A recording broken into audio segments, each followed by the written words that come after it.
Good morning विद्यार्थी मित्रों।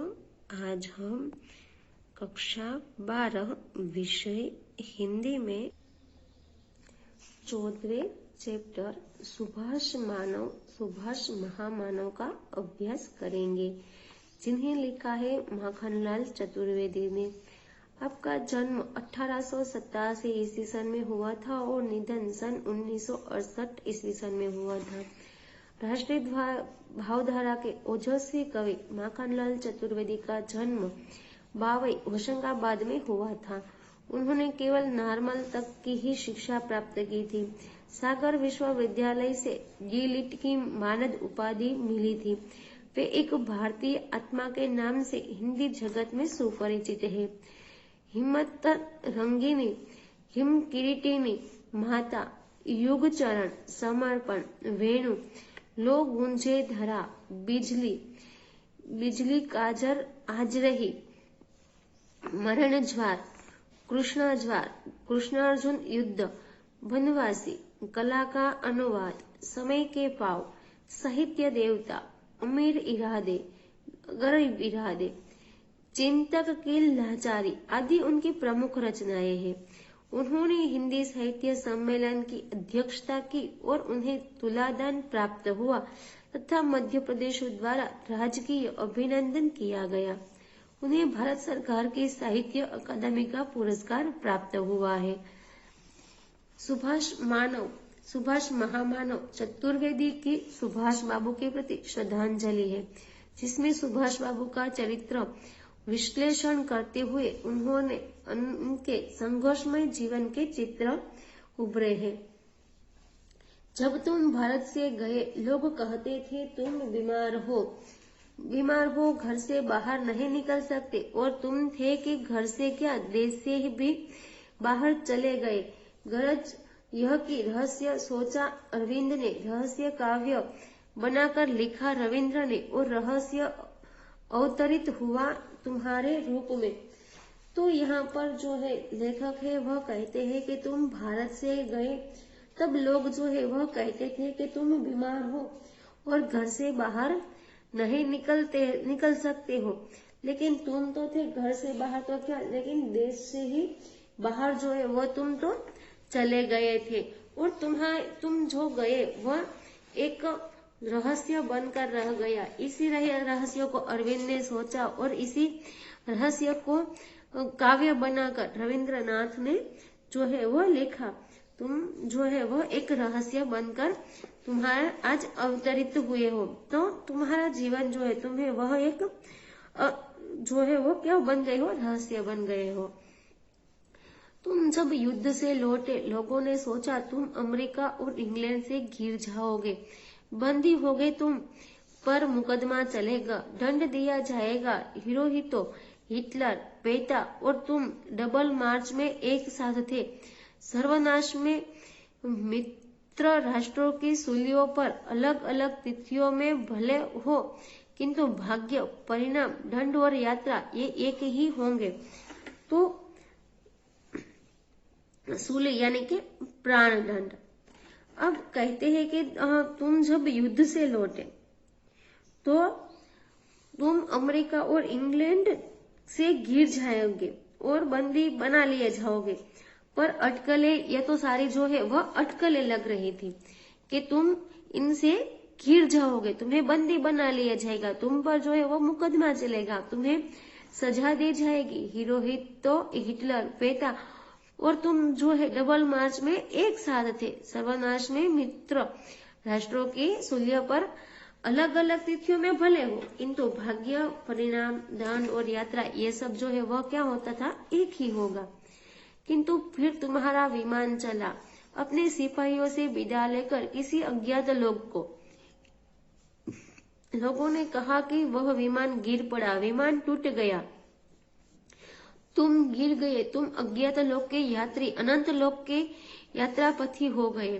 तुम्हारी मृत्यु पर कुछ के जी में कांटा चुभ गया, कुछ के जी से कांटा निकल गया, किंतु तुम्हारी मौत पर देशवासियों ने विश्वास नहीं किया। वे सोचते रहे और सोचते रहते हैं कि किसी दिन किसी देश में किसी वेश में तुम जरूर मिलोगे, किंतु तुम तो रहस्य हो ना, जीवन में मरण में तुम्हारा स्वभाव कैसे बदलेगा। एक बात सच है, भारत का भाग्य बने, भारत का भाग्य बिगड़े, तुम अब उस निर्माण के हिस्सेदार नहीं हो सकते। फिर सुभाष बाबू का विमान उड़ा, अज्ञात लोग के लिए तरह तरह की अफवाहें फैली। विमान गिरने, टूटने और सुभाष बाबू के अनंत लोक के यात्री हो जाने पर देश के लोगों को उनकी मृत्यु पर विश्वास नहीं हुआ। वे सोचते रहे कि सुभाष बाबू किसी दिन, किसी वेश में, किसी देश में अवश्य आ जाएंगे। वे आज भी भारत के लोगों के मन पर है, वे उनकी कल्पनाओं में छाए हुए हैं। इसलिए भारतीय मन उनका श्रद्धा, तो यह कि वह जो है आज भी उनका स्वभाव जो था वह रहस्य था, वह आज भी भारतीयों के मन में है। लेकिन लेखक कहते हैं कि भारत का भाग्य बने या तो फिर भारत का भाग्य बिगड़े, लेकिन उस निर्माण के हिस्सेदार जो है वह आज वह नहीं होंगे। तुम दुनिया से हटे या न हटे, विश्व गति के पर्दे से हट गए। कैसे कठोर निर्णय हो रहे हैं, आंसुओं का को हंसते, मृत्यु को मुस्कुराते और निर्माणों में भूकंप आते जगत देख रहा है। तो तुम इस दुनिया से हटे हो या गए हो या न गए हो, लेकिन विश्व गति के पर्दे से तुम जरूर चले गए हो। आज कैसे कठोर निर्णय हो रहे हैं, आंसुओं को हंसते हुए और मृत्यु को मुस्कुराते हुए स्वीकारा जाता है, और इसी निर्माणों में भूकंप आते जगत जो है वह देख रहा है।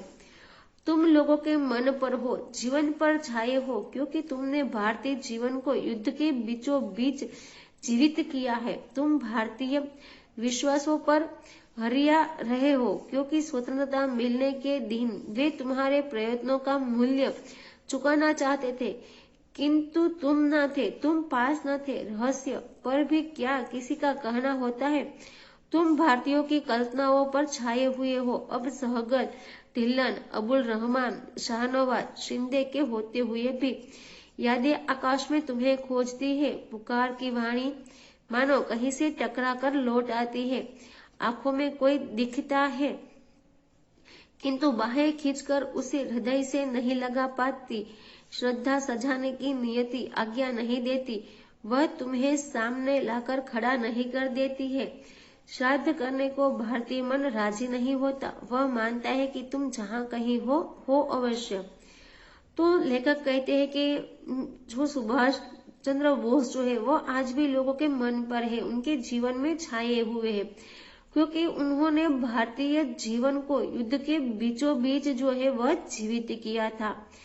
भारतीय विश्वासों का दरिया हरिया हो रहे हो, क्योंकि स्वतंत्रता हमें मिलने के बाद जो है वह भारत की जनता जो है वह उनके प्रयत्नों का मूल्य चुकाना चाहती थी, लेकिन उस वक्त तुम पास नहीं थे। अब रहस्य भी क्या किसी का कहना होता है। तुम भारतीय की कल्पना में आज भी छाए हो। जब सहगल, ढिल्लन, अबुल रहमान, शाहनवाज, शिंदे ये सभी जो है वह थे, फिर भी आकाश में कहीं तुम्हें आंखें जो है वह तुम्हें ही खोजती है, लेकिन मानो वो आकाश में टकरा कर वापस आ जाती है। उन्हें तो उन आंखों को तुम कहीं भी दिखते नहीं हो, किंतु बाहें फैलाकर हृदय से नहीं लगा पाती है। श्रद्धा सजाने की नियति आज्ञा नहीं देती है, वह तुम्हें जो है वह सामने लाकर ही खड़ा कर देती है। और आज भी तुम जो है वह हमारे देश के जनता के लिए जो वो जीवित हो, इसलिए श्राद्ध करने पर भारतीय मन जो है वह कभी भी राजी नहीं होता है। तुम रहस्य हो गए हो, तुम रहस्य हो गए हो। इस देश के सामंत, वीर, योद्धा और बलिदानी प्रायः रहस्य होते आए हैं। अपमानों के अनंत सामर्थ्य से अपनाते हैं और वरदानों के समय रहस्य हो जाते हैं। लेखक कहते हैं कि तुम एक जो है वह रहस्य बन गए हो। इस देश के सामंत, वीर, योद्धा और बलिदानी जो है वो प्रायः हमेशा रहस्य होते आए हैं। वे अपमानों के अनंत सामर्थ्य से अपनाते तो है, लेकिन जब वरदान का समय आता है तब वो कहीं खो जाते हैं। तुम बलिपंथी, तुम रक्त क्रांति के होता, तुम सेनानी, तुम सिपह सालार, क्या सौंदर्य था तुम्हारी बाल मूर्ति में, तरुणाई की तो मानो। तो यहाँ पर जो है वह कहते हैं कि तुम तो यहाँ के क्या हो कि सामंत हो, वीर योद्धा हो, बलिदानी हो, सिपे सलार हो, और तुम्हारा सौंदर्य का तो कोई वर्णन ही नहीं किया जाता। अन ब्याही हुलसी फिरे, ब्याही भीड़े हाथ।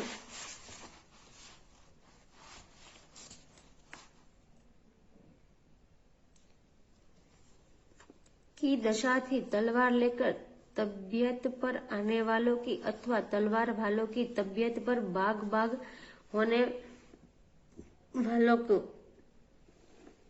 तो यहाँ पर जो है वह लेखक कहते हैं कि दशा थी तलवार लेकर तबियत पर आने वालों की, और फिर अथवा तो तलवार वालों की तबियत पर बाग बाग जो है होने वालों की। तुम्हारे आसपास नहीं, तुम्हारे पास बेदाग बहादुरी, मानो अनदेखा सा अनहोना बनकर देखने वालों को अचंबे के जादू भरे उल्लास बांटती रही। और बंगाल वह तो मानो। तो कहते हैं यहाँ लेखक के तुम्हारे पास नहीं, तुम्हारे पास क्या था, तो तुम्हारे पास था बेदाग बहादुरी, और अनदेखा सा अनहोना बनकर देखने वालों को अचंभ के जादू भरे उल्लास से बांटती रही थी वह बहादुरी। और बंगाल में तो नैना के बगले में तुम्हें सेनों से बुला लेंगे, पलकों की चीख डाल पिया को पुतली पर सुला लेंगे। बिना कहे कहती रहती है, अपनी कीमत अमीरों से भी अधिक कूटने वाला प्रेम बोलता नहीं है। न बड़े महंगे मोलों की थी तुम्हारी यह मनमोहनी मरण न्योतती मस्ती। तो यहाँ जो है वह लेखक कहते हैं कि बिना कहे वह कहती रहती है कि अपनी कीमत अमीरों से भी अधिक जो है वह कूटने वाली प्रेम जो बोलता नहीं है ना। बड़े महंगे मोलों की थी तुम्हारी यह मनमोहनी मरण न्योतती मस्ती। बंगाल के लाडले, तुम अपने आप क्रांति पथ पर नहीं आए, तुम्हें खोजा था प्रबुद्ध लोगों में देश बंधु दास ने, प्यार करने वाला और खोजने वाला, मानो सब निहाल हो उठे जब उन्होंने देखा कष्ट सामने आने पर तुम अधिक कष्ट मांगते, और त्याग करने पर तुम और अधिक त्याग के लिए बेचैन हो उठते। तुम कष्ट को जोड़ते, त्याग को गुणित करते। रहस्य मानो तुम्हारा स्वरूप ही नहीं, तुम्हारा स्वभाव ही था। तो यहाँ पर लेखक कहते हैं कि सुभाष बाबू क्रांति के मार्ग पर स्वयं नहीं आए थे, उनकी खोज की थी देशबंधु दास ने। वे विलक्षण सेनानी बने और रहस्य तो उनका स्वभाव ही था। विद्यार्थी मित्रों, आज का चैप्टर जो है वह, आज का लेक्चर जो है वह हम यहीं पर समाप्त करते हैं। आगे का चैप्टर का अभ्यास जो है हमारे नेक्स्ट वीडियो में करेंगे। तब तक के लिए धन्यवाद।